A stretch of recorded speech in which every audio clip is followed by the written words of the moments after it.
don't believe me? You will, Dr. Jones.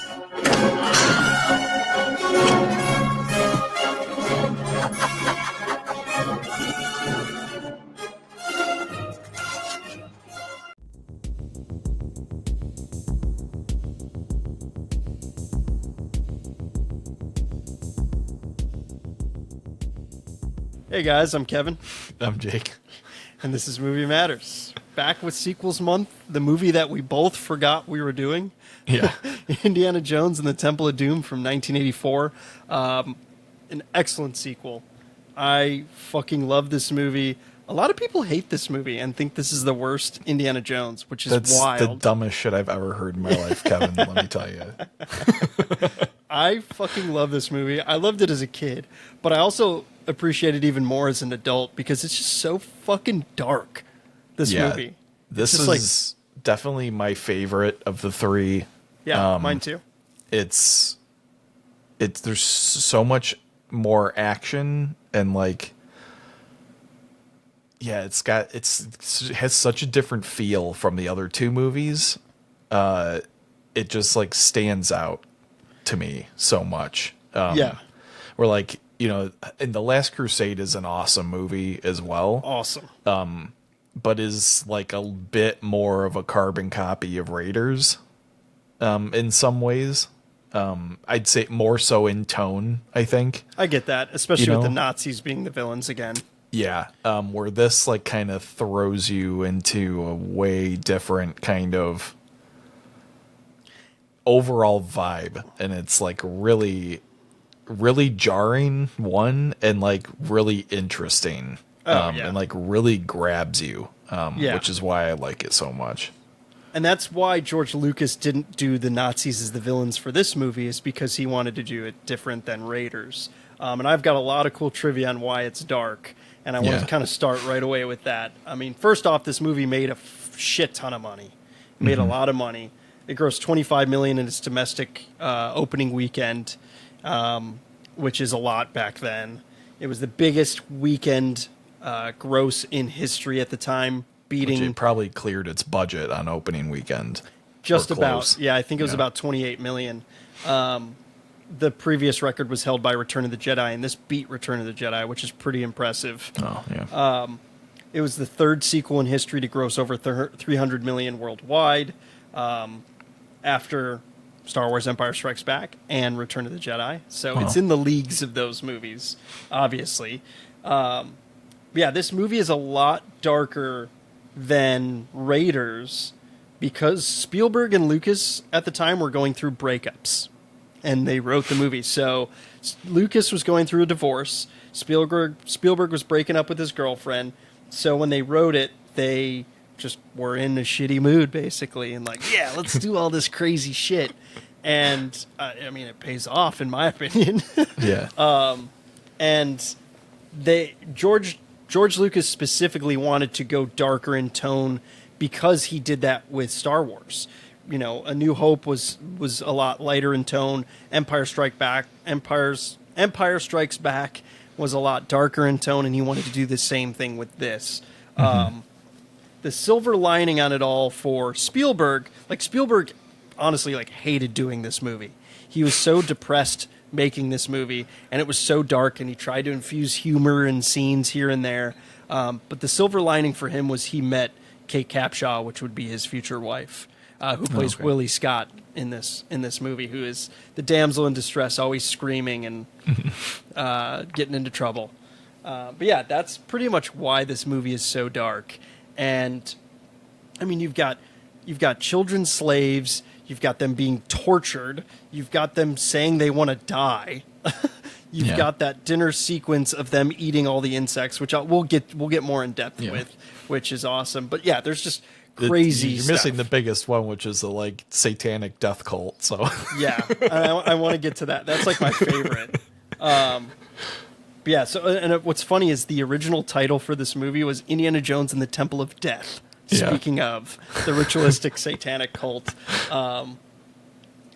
apparently this movie got a lot of flack for being kind of racist or against Indian culture and not very accurate. Which it's a movie, I get it, but Yeah, I specifically looked into that Oh, because yeah? I was curious about it. Like the racism and stuff?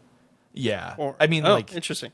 some of it I think is a little more overt than others, but like a lot of the criticism is like wishy-washy at best. So yeah, we can get into that later, but I don't mind let's get into it no, we now. can talk about it now. That's fine.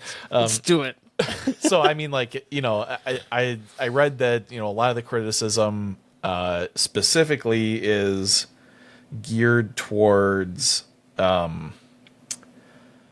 how like Indiana Jones is kind of like the white savior that comes and like saves this like poor decrepit Indian village, like, you know, whatever, like Agreed. Like Indiana Jones is the hero of the movie. Like if you don't want to watch that movie, then that's fine, you know.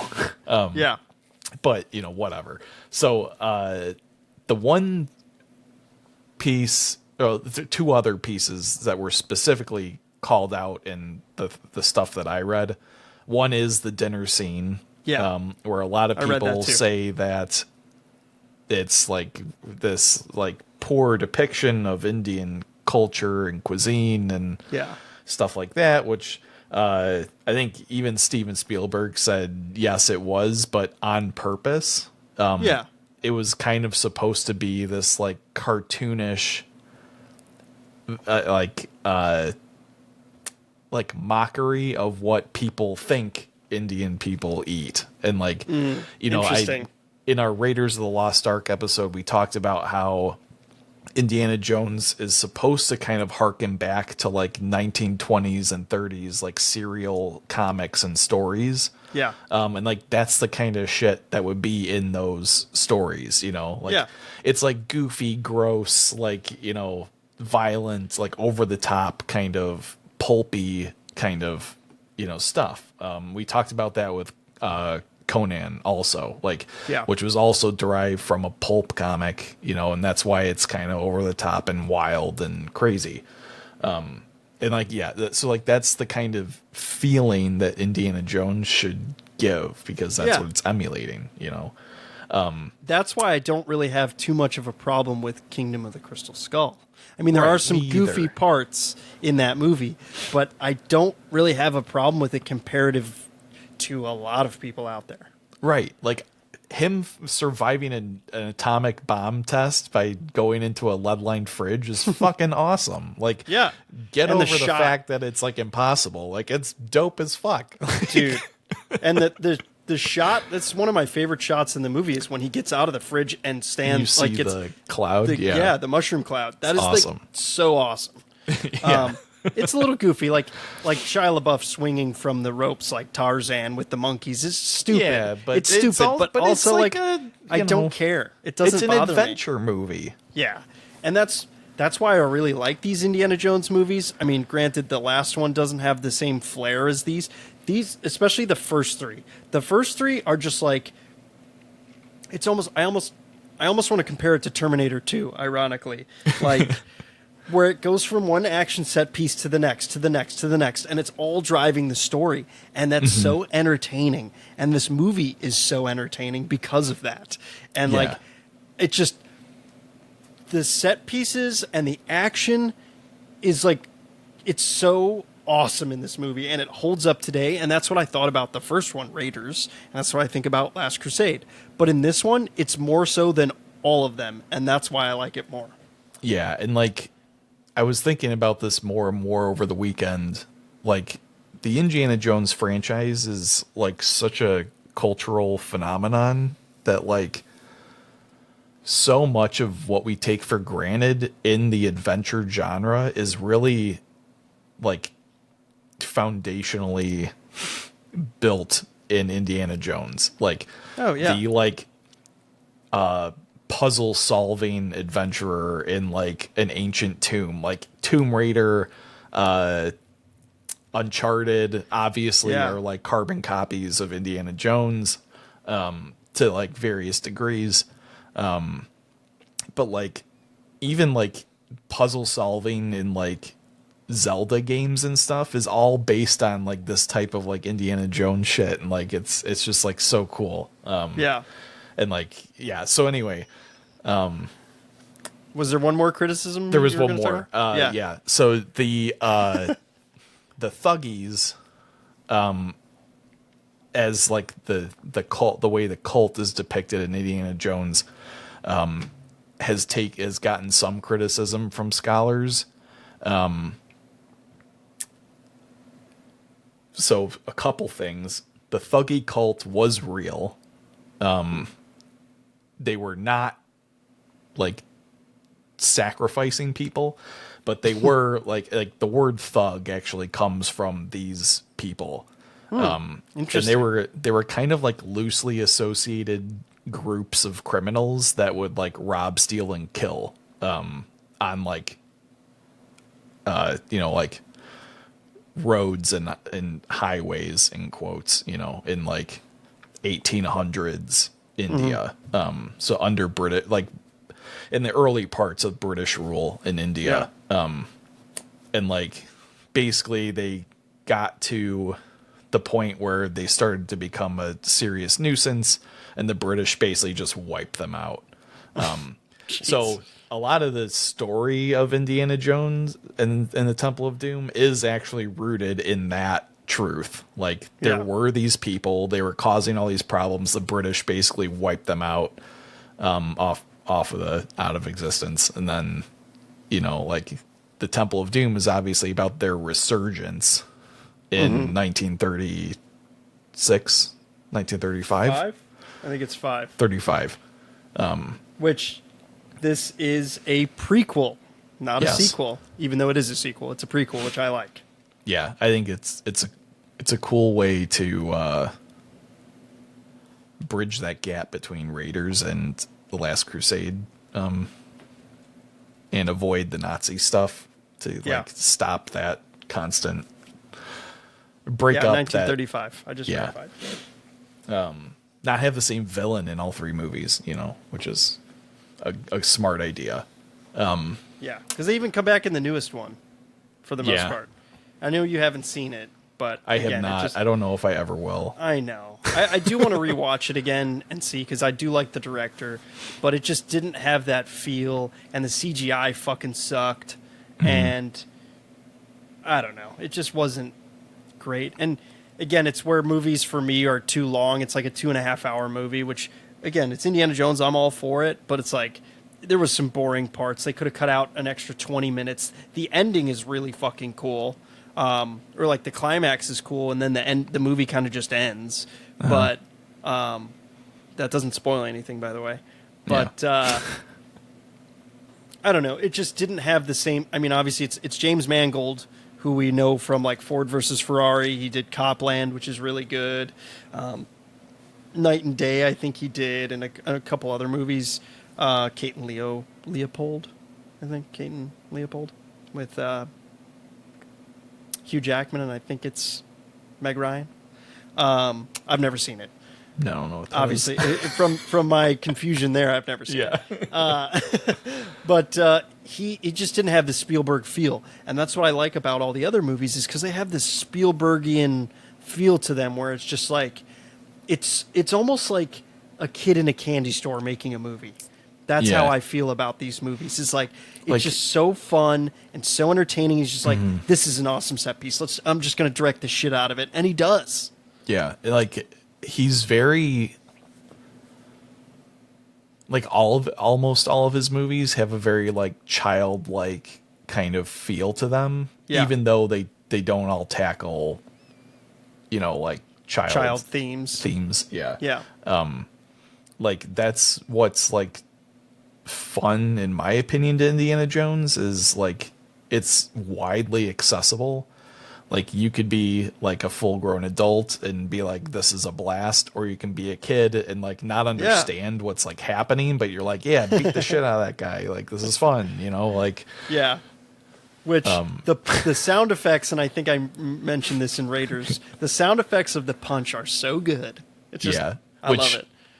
Real quick, I started playing the new game that came out. Oh. Yeah, that looks fun. Indiana Jones and the Great Circle, and the punching sound effects are in it, and I was like so pumped. I was like, hell yeah, this is so sick. Awesome.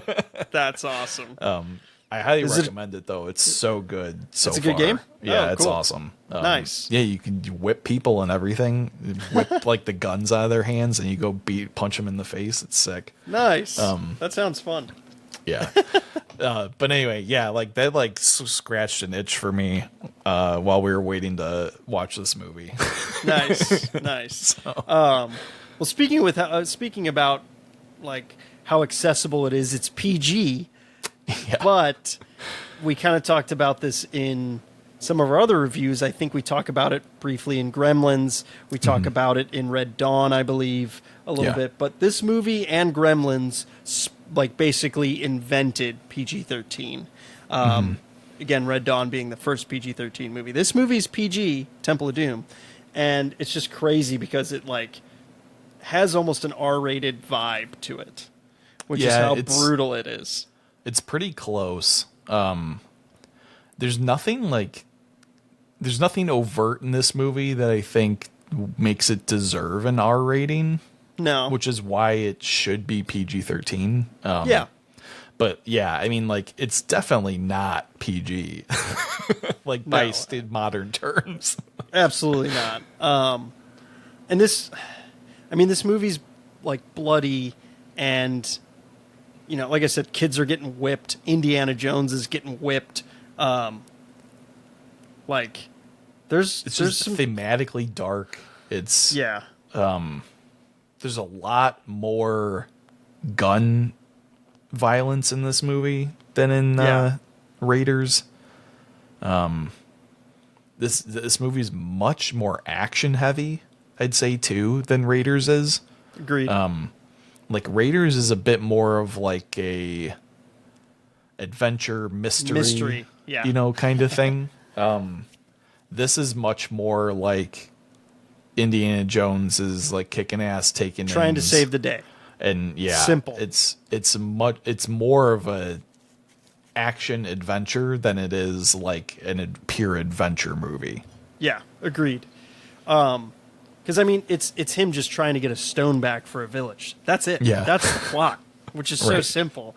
And as the other movies have been kind of based in more kind of myth and fact, this movie there's no such thing as like a Shankara stone, apparently, from what I read.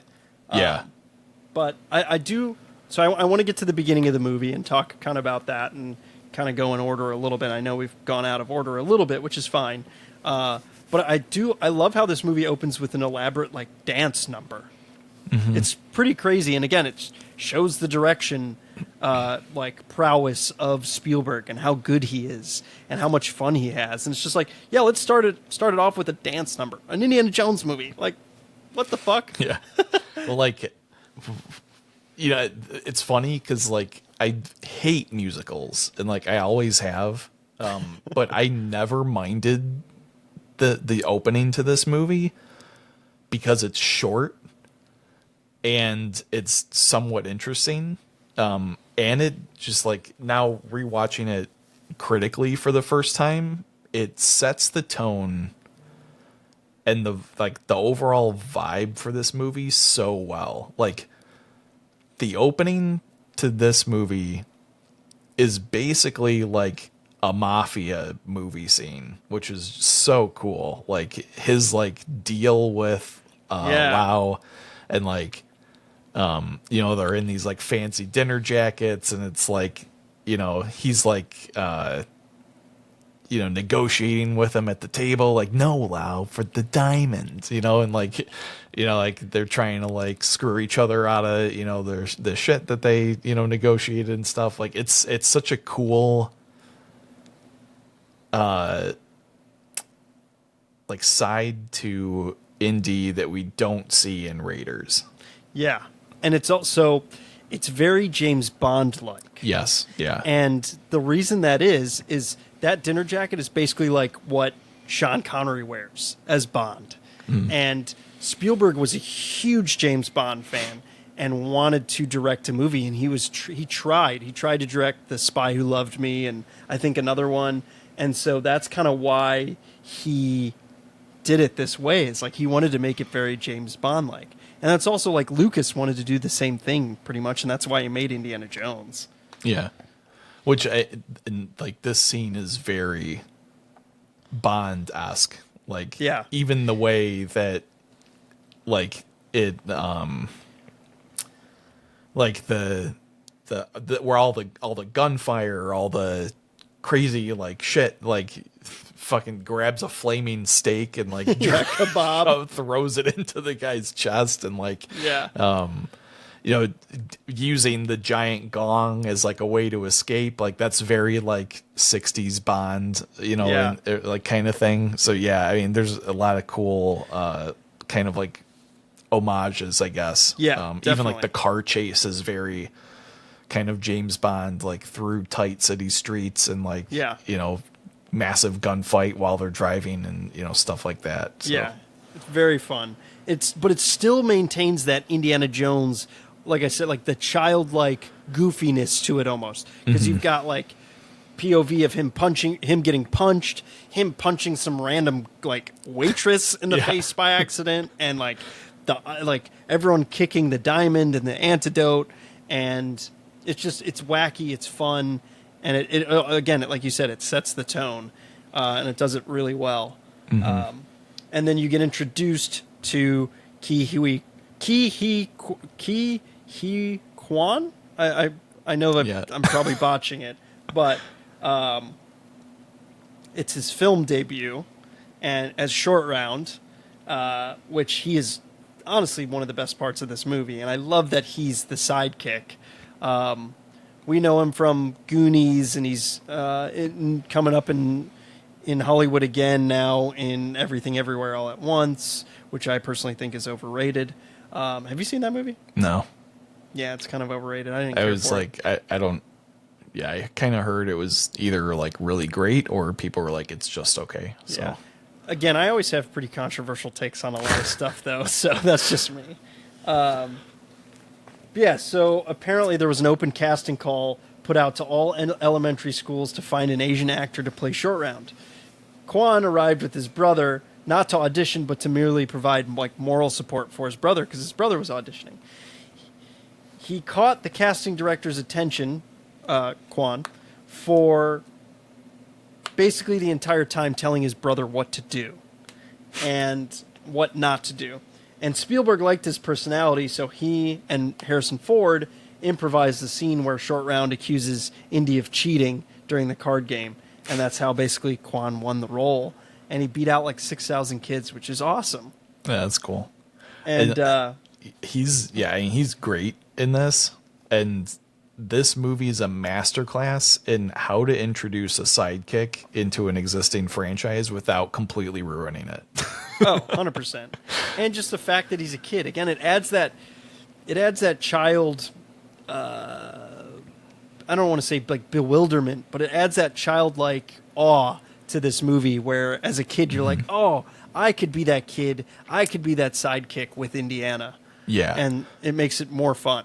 Yeah, and like there's actual like consequence to him existing in the movie because he gets captured and gets thrown into the mines and stuff and like becomes like he raises the stakes for Indy to, figure it out and save the day, where like a lot of times I feel like sidekicks don't add something to the actual plot, like that's my biggest gripe with Shia LaBeouf and The Crystal Skull is like he doesn't need to be in the movie. Like, he's not essential to the plot, So, there's Kwan really holds his own in this movie too. I mean, he kicks ass. He saves Indiana Jones. Yeah, he does a couple like judo kicks on the guards and stuff. He kicks ass in this movie. And again, that's like that child awe. You're like, you want to be Indiana's sidekick, and it's fun. And apparently, like Harrison Ford was so nice to Kwan during production and everything, and they were at a hotel in Sri Lanka because that's where it was filmed. India would not let them film because they thought it was kind of racist at the movie. Yeah. And India, like having the setting and the locals be the bad guys, they didn't like that, which I understand. Harrison Ford apparently taught Ke Huy Quan how to swim at the hotel, which is so cool. And just like, apparently he was just such a genuine, nice guy in just on and off the set, which is awesome to hear. I always love hearing that. Because I've heard he's like not the most pleasant person too. I think that's the vibe he gives off when he does interviews, because I feel like he just doesn't give a shit anymore. Want to do them, yeah. Yeah, and I feel like he's just a badass because of that. I like him more because of that. He'd rather be crashing his planes or whatever he does in his spare time. Jeez. Yeah, I mean, it's. He's an awesome actor and he's an awesome guy. I don't know. He's going to be missed when he passes away in the hopefully far future. But it's like he's an icon and he will always be an icon, which is crazy. Did you notice the Dan Aykroyd cameo? Yeah, I did. Okay. And what's like really weird is you don't see his face. Ever. Not really, no. But for some reason, I was like, "Is that fucking Dan Aykroyd?" this time you watched it? Yeah. It's like I waited through the credits and saw him. I was like, "Yes, I fucking knew it." You will be on there with live poultry. His character's really like just pointless and funny though, but yeah. And then the plane sequence is cool, and I love when Willie Scott is trying to wake up Indiana, and Short Round goes, "You call him Dr. Jones, doll." Yeah. That line is so awesome because that's what Indiana was calling her, is doll. And I just love how he like imitates and like emulates Indiana, which is awesome. I just love that. And and then they have that ridiculous scene where they go out of the plane in a life raft. But it's ridiculous still cool. Or awesome. It's awesome. I mean, MythBusters apparently like busted that myth that it's impossible, but it's such it's so cool. Like, and then they go down the mountain basically, and then go into the river, and it's so fun. It's so like ridiculous and fun, and I love that.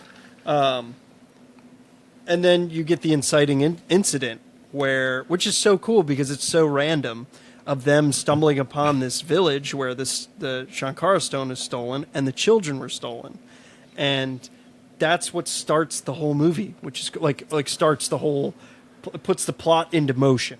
And I like that. Mm-hmm. I like how in Raiders and The Last Crusade, Indy is seeking something out. In this movie, he kind of stumbles into a problem. Yeah. And it's a bit more, in a lot of ways, it's kind of like Die Hard-esque, where he's kind of like stuck in this situation. He's like, shit, like I gotta fix it, you know? Yeah. Like, which I think is cool. And another reason why this movie is so differentiated from the other two. I feel like it just, again, like this is my first time really dissecting this movie, watching it, and like the more analytical I was, the more I like grew to appreciate it too. Which that's good, because that's not always usually the case. Not the way it goes. And like, you know, I'm giving it some leeway on some of the wacky, you know, shit like we just talked about. The raft scene is totally ridiculous, but like it's fun, it's awesome. Yeah, like it doesn't bother me at all. Whatever, yeah. Like and like there's a lot of that in the movie, and like there's a few little like plot issues, but like there's nothing that like ruins the movie because you're being hyper analytical, you know.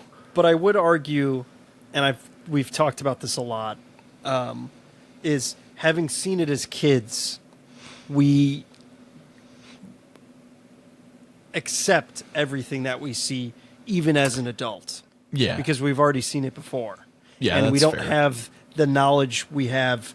Like, we didn't have the knowledge we have now, obviously, as kids, seeing the movie and being like, oh, that's so fake. We were just like, oh, that's awesome. Yeah. And we still kind of have, again, it's like that child's awe, that child bewilderment. We still have a little bit of that because it's nostalgic.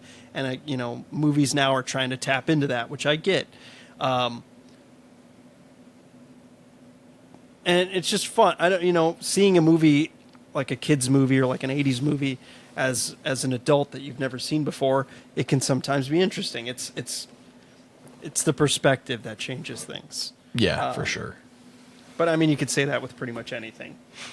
Yeah, and this is one, that I hadn't watched this in a while, probably a few years. So this was one where I was a little worried going into it. Not that I would that watching it analytically would ruin the movie for me, but that it just wouldn't hold up the same way, Yeah.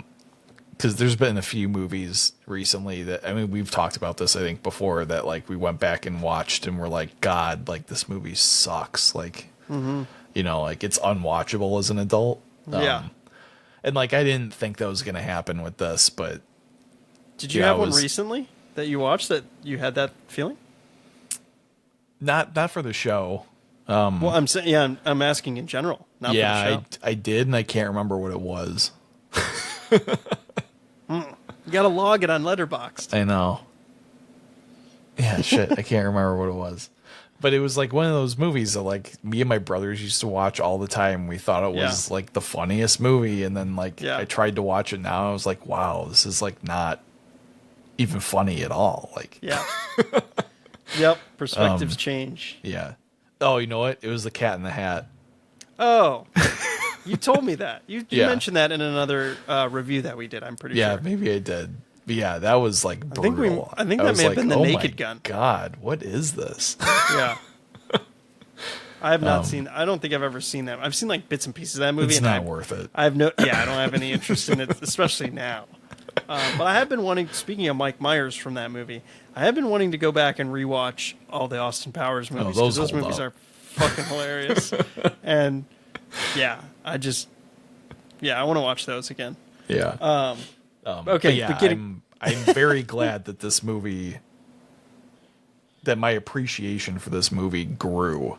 Good. Watching it. I love that. Again, for the podcast. And trying to push a little bit further, into the critical, aspects of it. Because there's we've already talked about, and we'll get to, there's just so much that's extremely well done in this movie that is obviously over your head as a kid, but I feel you can pick up on a subconscious level of what's good, and it's cool to see that now come out and be oh, I know what they're doing there, that's awesome, and that kind of stuff. So hell yeah.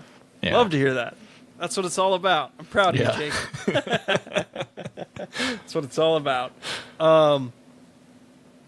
The camping scene is pretty funny. I mean, that's where you get that the card game with Indy and Short Round. You get Willie getting attacked. Willie, they just have her in this movie to get just attacked by everything. Yeah. She's getting annoyed by the elephant, and then there's the massive snake, and the bat in the background. There's the giant bat, and it's just hilarious. All the animals. It's just, I think she's a good character, because again, this movie is very much a contrast to Raiders, and Marion in Raiders is a very strong character, and she can kick ass and take names, and she doesn't need anybody to help her out, where Willie is the polar opposite, where she's completely useless and helpless, and is basically just dead weight that Indy has to drag along. But I feel that's important to the movie, because without her and without Short Round, the stakes aren't there in this movie. Yeah. Or they're not as high, there's nothing to like when Indy gets turned, which we'll talk about, like there's nothing to bring him back if Willie and Short Round aren't there. Yeah. Like, and that's exactly George Lucas wanted to do the polar opposite of Raiders, like I said, like make it darker, and that's why he put Willie Scott's character in this as the blonde damsel in distress. I like her character. I mean, she can be annoying because all she does is scream, but she's funny in this. well, the like bedroom scene is so funny. Yeah, I mean, going back and forth to them being like waiting for the other one to come into the room is pretty fucking funny. Definitely want to talk about that. I mean, she's great in this. Apparently, she got a lot of flack and a lot of criticism for her character just being annoying and screaming all the time. And like, again, like this is a trope of the source material. Like, it's supposed to be like a caricature is not the right word, but it's supposed to evoke that like pulp serial magazine thing of like that time period, you know? Yeah. It's supposed to be the like goofy adventure with the damsel in distress and like all the like staples of like a macho hero adventure thing, you know? Yeah. Well, she's the best part of the dinner scene, if you ask me. Oh yeah, for sure. Like with her, the reactions that she gives to everything are just so great. Yeah. Because no one else is phased at all. No, it's so great. And the eyeballs, that was apparently a hard trick to like get the eyeballs to detach and come up in the soup and show. And, you know, the chilled monkey brains and the bugs and the snakes. Oh, I had bugs for lunch. Like, so funny. And just like her trying to get like regular food. And it's just hilarious.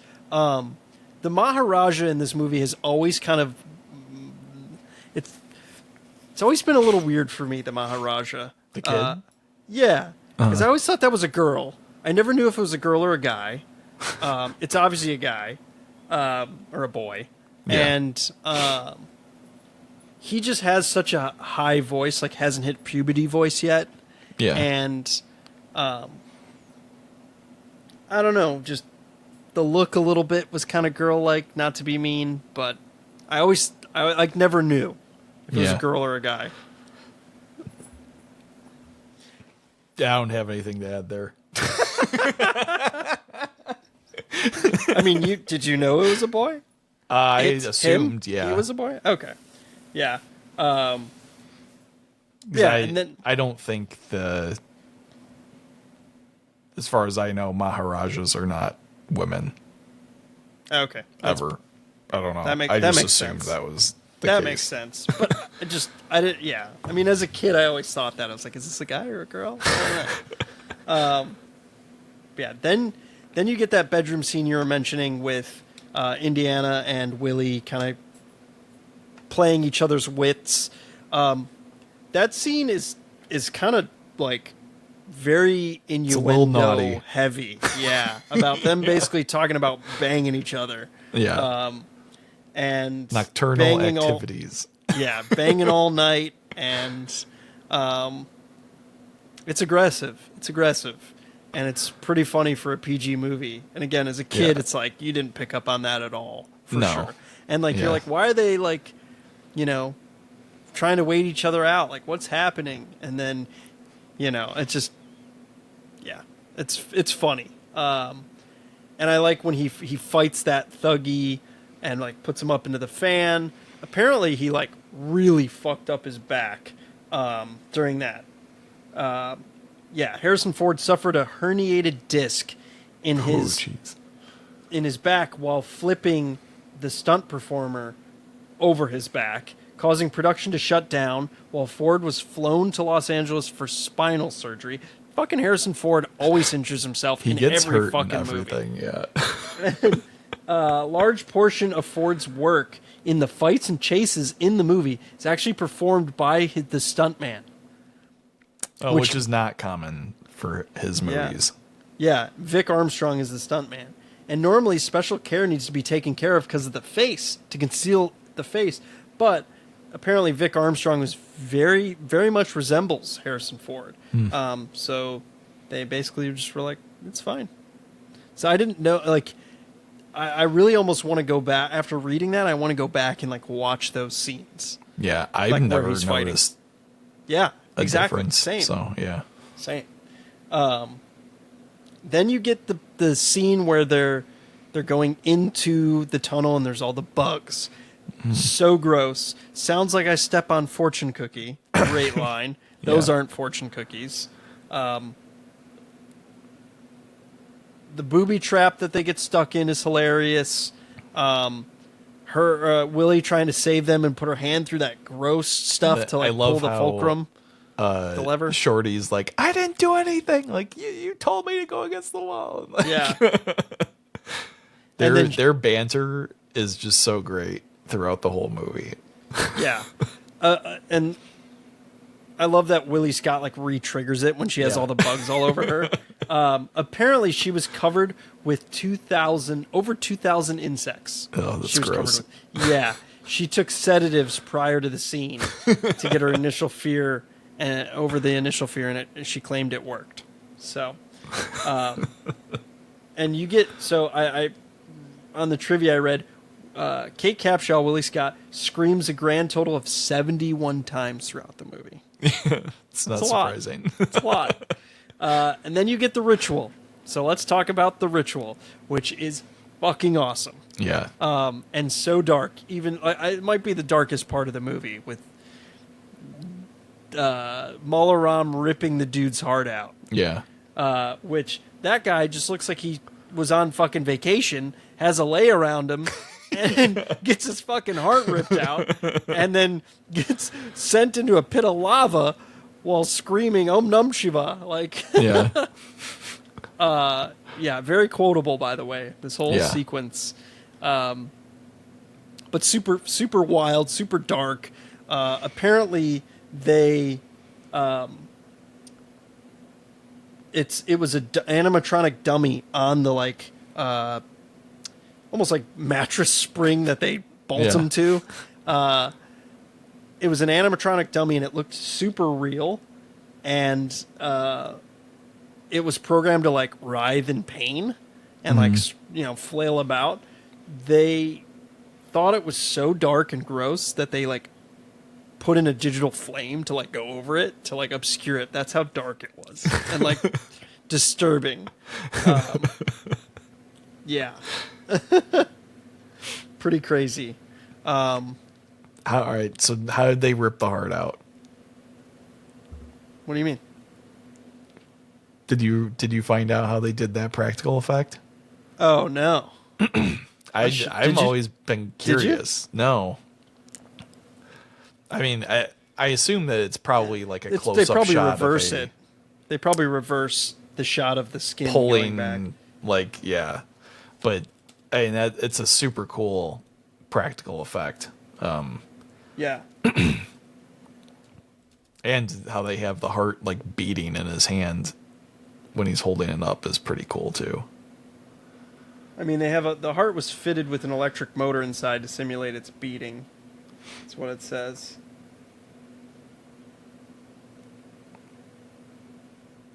Yeah, I'd assume that it was probably like some kind of, dummy body. Maybe stop motion, because they do a lot of stop motion in this. Is it? Okay.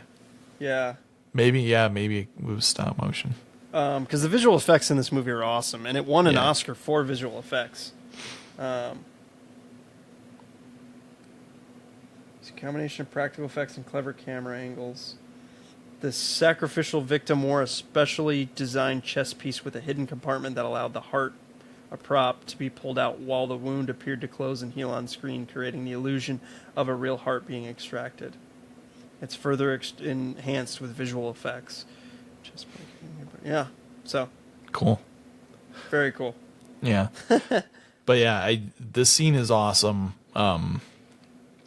The set is wild. It's so cool. Awesome. The set design's so good in this movie. It's so fucking metal. It's it's so sick. How it was not nominated for like art direction or like production design, which is crazy.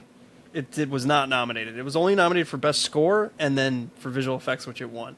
Yeah, it's kind of bonkers. Yeah. Yeah, I love this scene. One, because it's like a continuation of that like mysticism that's kind of like, you know, lurking in the back of all the Indiana Jones movies. There's like, you know, I mean, like at the end of Raiders, all those like spirits come flying out of the ark and stuff, but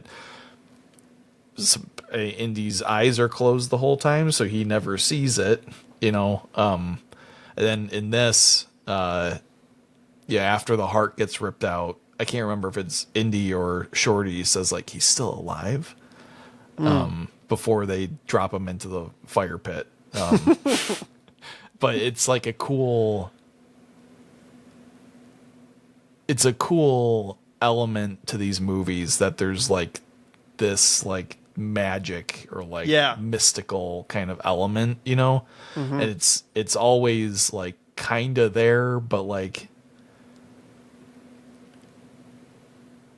it's not just like, you know, well, it's pulpy, like you said. It's like the cereals. It it's adds not like to that. super overt and like It doesn't you know, take you out of it. Right, yeah. And like Indiana Jones doesn't have magic powers or whatever. Yeah, like exactly. you know, it's like it's like fairly well grounded, you know, which is cool. And like I particularly like the Shankara stones as the like object that he's the MacGuffin. like, yeah, the MacGuffin, if you will, in this movie, because like we don't actually see them like they're just like rocks, you know, like they don't do anything. They don't like. It's not like the Ark in the first one where it's like it like everything culminates in the opening of the Ark or whatever. Like these are actually more of like a pure MacGuffin, because in the end, like two of them get thrown into the river, and then, you know, he only comes back with one. By the time he gets back to the village is already thriving again. You know, even though it's been like maybe a week that they've been gone. But, you know, like I think it's a cool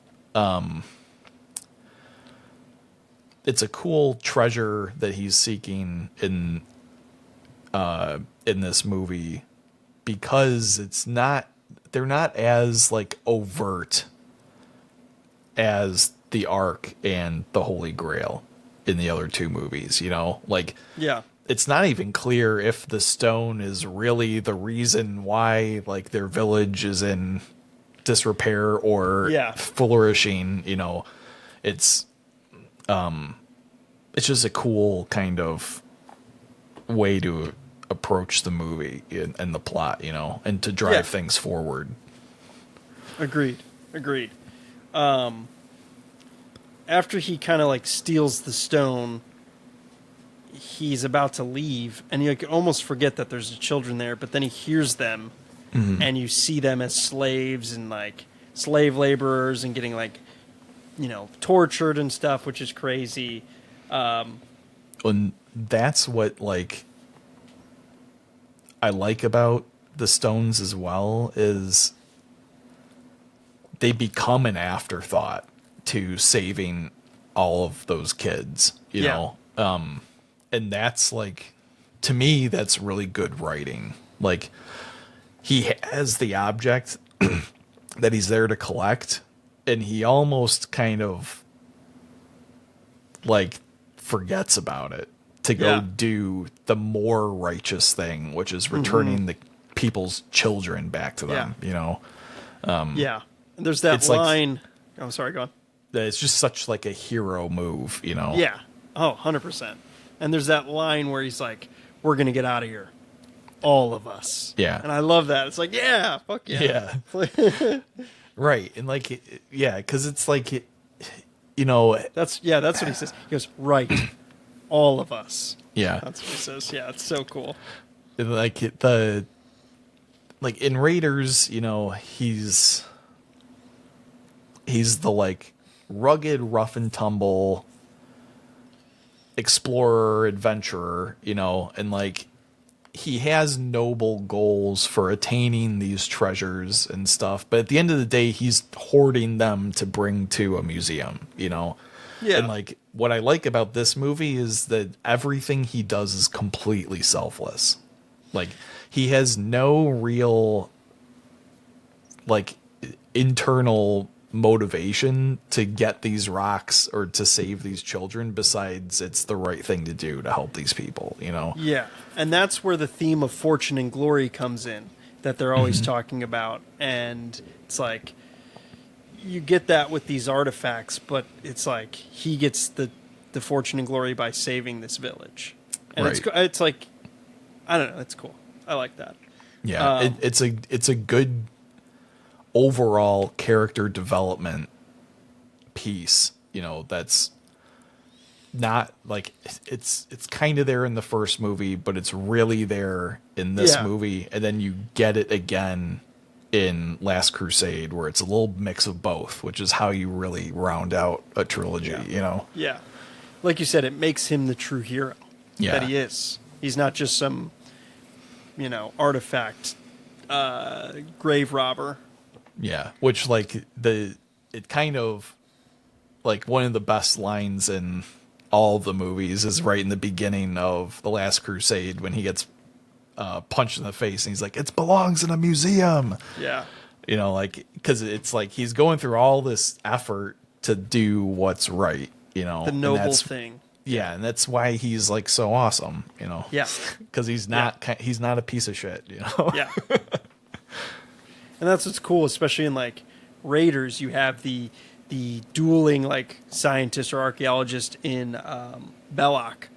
Yeah. Versus him, it's like the antithesis of him, which is cool. Where everything for Belloc is about his personal, you know, achievement or like aspiration to like, you know, converse with God or whatever he thinks he's going to get out of the Ark. You know, and then obviously like in The Last Crusade, it's about trying to obtain the Holy Grail so that the Nazis can take over the world. So it's, you know, like the ultimate stakes, I guess, but you know.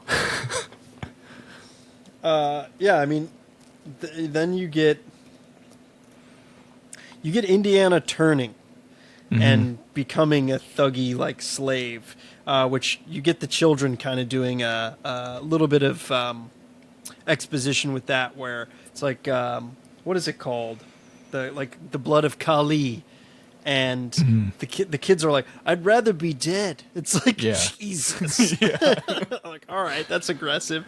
And then you get Harrison Ford, you get Indiana Jones, you know, forced to drink it, and he gets turned, which is cool. It's like, oh shit, like what's gonna happen? Like you never really have the hero going bad. And that's cool. Right. And like it's the like element of uncertainty that you need, and then when he finally breaks it, you know, that like elevates his like hero status even more, you know. I'm all right, kid. Yeah. The wink is great. Yeah. Yeah. It's crazy because they whip him and they whip Short Round, which is, again, it's brutal for PG. And you get Willie about to get fucking roasted in the pit of lava. The fucking like giant 5 times. Yeah. Which is hilarious. And then, you know, Short Round saves the day and burns, figures out like the flame kind of gets the spell undone. And then you get him kicking ass. That's where he says, "Right, all of us." Yeah. And that's where he goes and starts kicking ass even more. And fucking punches that guy and he slides like 50 feet across the mining floor. Yeah. And the kids like watch and they're just like, "Oh shit, yeah, like, all right. It's going down. Let's go." Yeah. And then and you get them kind of revolting, which is fun. And then he fights the big, massive thuggy dude who plays the airplane guy in the first one. That gets chopped up in the blade. And you get the cool scene of him, like the voodoo doll is fucking awesome, and Short Round going after the Maharaja that's controlling the voodoo doll is really cool because you get action, 2 sets of action happening at the same time, which makes it really entertaining. And then you get that awesome shot of them both punching. Yeah. Like, you got Indy punching exactly the big dude. The same, like, cadence and everything. Yeah. Yeah, that's super fun. And you get the when theme. It, like, really the theme peaks, music, yeah. Like, their, like, mirroring of each other, you know? Yeah. Like, it's super cool. Along with the, like, Indy theme, which is amazing. Yeah. And then I love when they're going to get into the mine cart, and he grabs onto a hook, which is like somehow there, which I always was like, oh. And he goes and gets into the cart, which is super fun. Which people apparently had criticisms that it's like, why did they go on these mine carts when they could have just gone where the children went? Like, the children didn't go out on the mine carts. But apparently there was a deleted scene where they get the kids across this like pit of lava with this bridge, and then the bridge breaks and they can't go that way, so that's why they have to go on the minecart. And it just slowed the whole pacing down, and that's why they deleted it, which makes sense.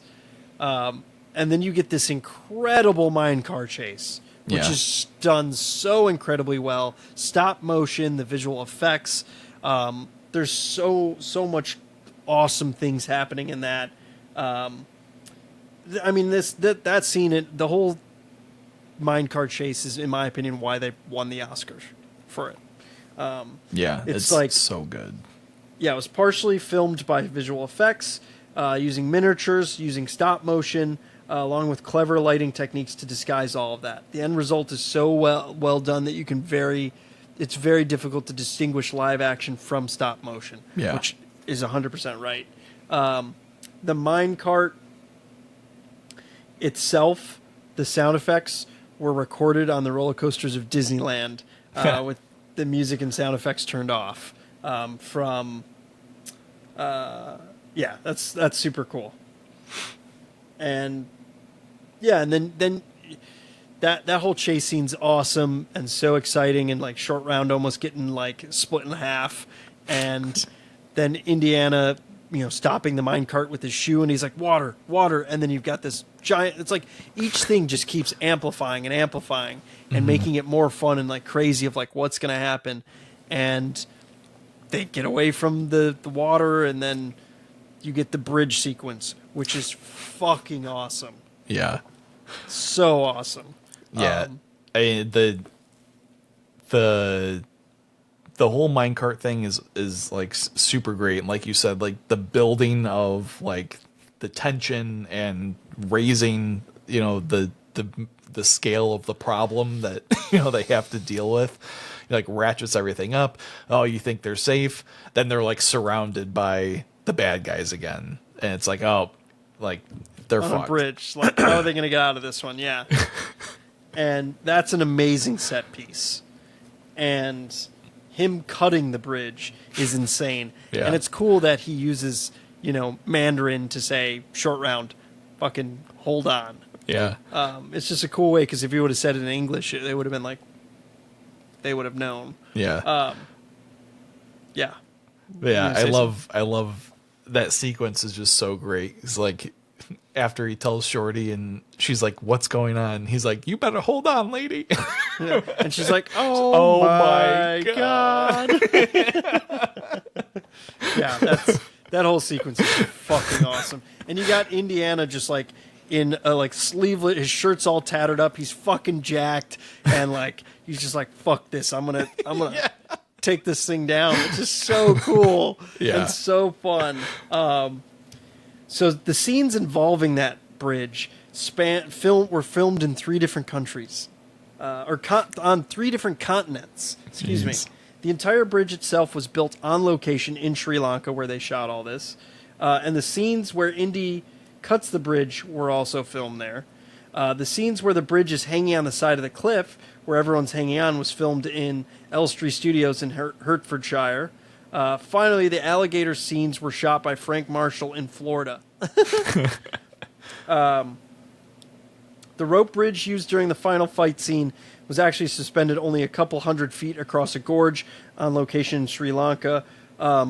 Spielberg was he was afraid of heights and would never walk over it, and would drive 1.5 miles around to go to the other side to film, which is hilarious. Harrison Ford, on the other hand, had no fear of it and would run full speed across the bridge, back and forth, just to be like to prove a point, which is awesome.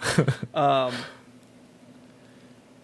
then this, where they couldn't use stuntmen when the bridge cuts and the bodies fall, so they used 14 dummies that were animatronic that would flail and kick their legs and arms, and that's what they used for the people that fall at the end. That's which awesome. Is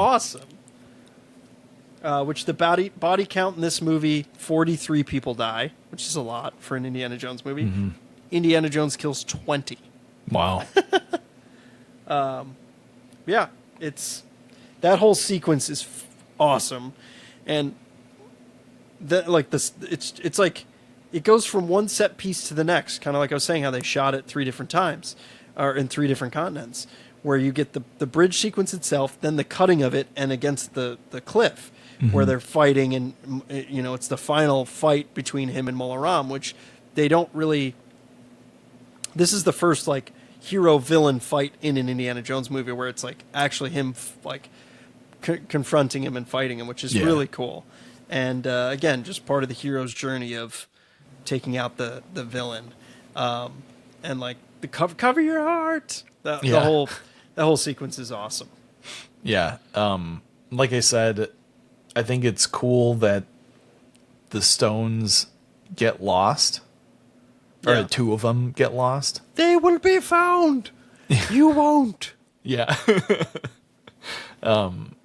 Because at the end of the day, it's they only asked for the one back, and it's one of those things where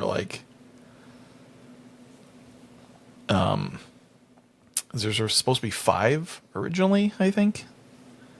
I don't recall. Or more. I can't remember exactly. He says there's more than 3 are supposed to exist, but I think it's 5. 2 of them have been lost completely forever. Yeah, you're right.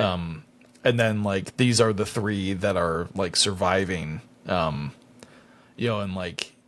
we find out that it's diamonds, that glow inside of them. Diamonds? So there's the monetary incentive. But Indy's kind of willing to sacrifice those 2 in order to save fortune and the glory. one to bring back to the village that they asked for, Yeah. And it kind of keeps that mysticism of the stones in play, they're out there somewhere, kind of thing, that's kind of cool. Yeah. The whole sequence is awesome. He reunites the children with their families, which is cool. Gets the stone back, and the movie ends, and it's great. It's such an awesome movie. It's fantastic. Like I said, it's my favorite Indiana Jones movie because it's just so fun. It's so dark. It's so different, and that's what I like about it. Watching it, like you said, for this with the critiquing of it. I mean, granted, I was exhausted watching it, and I watched it in 2 parts. I watched the first hour, and then I watched the last hour in two separate occasions. But it's awesome. I love this movie. I love all the Indiana Jones movies except the last one. I mean, this is the last movie of the year for us, which is pretty crazy. Next year, I think, starting January, I think we're going to mix it up. I think we're going to do some, you guys have recommended some films, and I think we want to do those and get those going because we've gotten a few recommendations, and I think that'd be fun to do. And we've gotten some great feedback on Instagram, which has been very nice. Thank you guys for that. And thank you guys for watching this year and for supporting us. And we appreciate that. And we love doing this. It's fun. At least I do, Jake. I don't know. I don't want to speak for you. No, this has been a blast. So yeah, I'm looking forward to next year. Hell yeah. Kicking it off with some listener and viewer requests, because that'll be fun. Yeah, especially since we haven't seen them, which will be definitely fun. Yeah. I think I only have about 2 or 3, so we'll probably just throw a random one in there as well. Yeah. But yeah, I'm definitely looking forward to that. And again, I appreciate you guys all for listening. And I love this movie. I liked sequels month. What do we say? What's the best sequel out of the ones we've watched? It's probably this. It's got to be this. Yeah. Should we rank them in order? This. Rambo. Lethal Weapon 2. Oh, okay. Or what did you say? I say Rambo. Part 2. Yeah, you're right. Rambo, then Temple Lethal of Doom, Weapon. Rambo, Lethal Weapon, then Beverly Hills Cop. Oh, no. Wait. We're forgetting Back to the Future Part 2. Oh, shit, you're right. That's tough. This was a long month. This was a long month. Okay. Yeah, God. Temple of Doom, Back to the Future, Rambo, Lethal Weapon, Beverly Hills Cop. All right, I'll agree with that.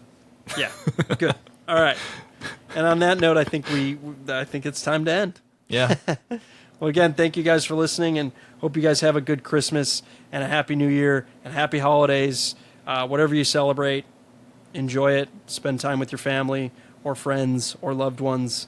Thank you guys for listening to us, and we'll catch you next year. See you next year. Yeah, stupid joke. I hate that. But yeah. All right, guys.